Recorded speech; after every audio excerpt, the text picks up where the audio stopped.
Good morning. It's Monday, June 19th, and I was reading about Florida the other day. Now, Florida is not my favorite place. My folks and my in-laws had retired to Florida, and I never really liked it down there. Even though I could play golf and the temperature was warm, something was missing. It didn't have what we had in New York. So in any event, when I read some stuff about Americans and Americans living in Florida, and the idea that many Americans have come to dislike DeSantis and are not happy with Florida. And this is according to a company called Navigator, which is a polling company, and they poll people around the nation and they gather the following information. In the polls that Navigator ran, they found that Americans have cooled to DeSantis' idea of making America like Florida. I think anybody that would state outright that they want to make America like Florida is pretty stupid, because Florida is a unique situation. I don't think many people would go to live in Florida if it wasn't for the weather. Florida really doesn't have all that much to offer. Yes,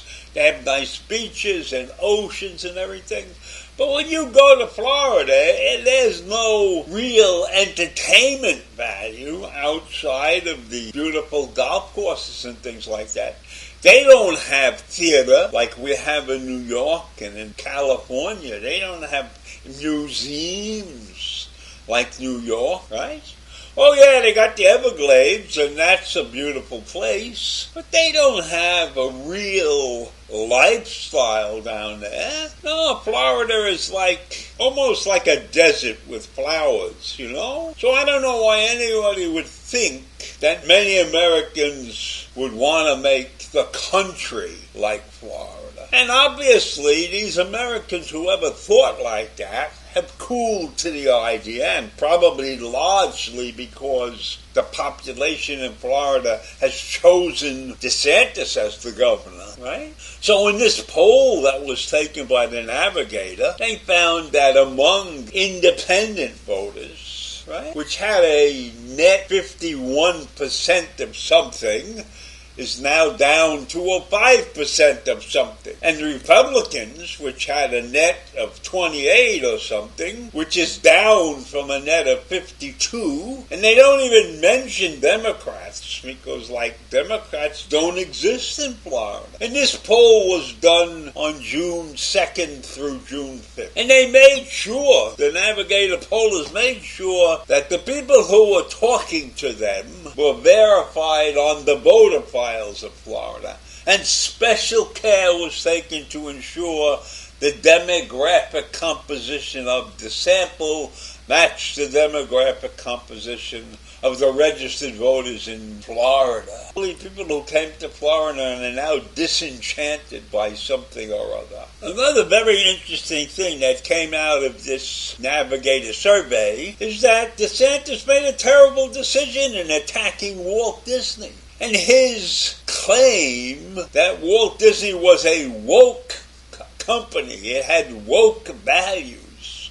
Now, woke stands for intelligent. Woke means that you're paying attention to something. So his political strategy to attack Disney was not very woke. He picked the wrong company to attack, right? He could have attacked Starbucks. He could have attacked Target.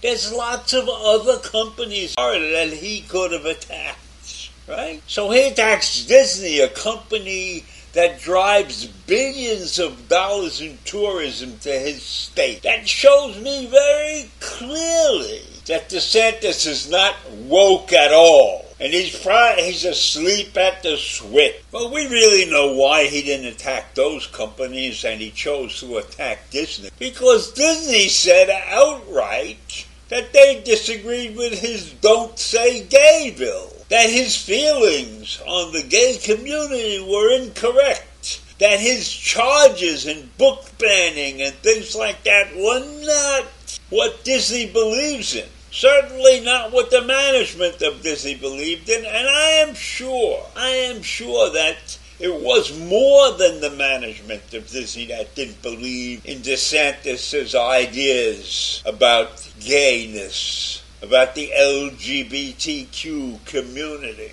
No, I think it was a large percentage of the employee population of Disney that didn't agree with DeSantis. And so Disney's management did the right thing and they spoke out against DeSantis. And he, of course, can't take that, right? He can't accept the fact that somebody would disagree with him publicly. He tries to shame them. He tries to put them out of business. Doesn't he realize how much money he's got on the table by defying Disney?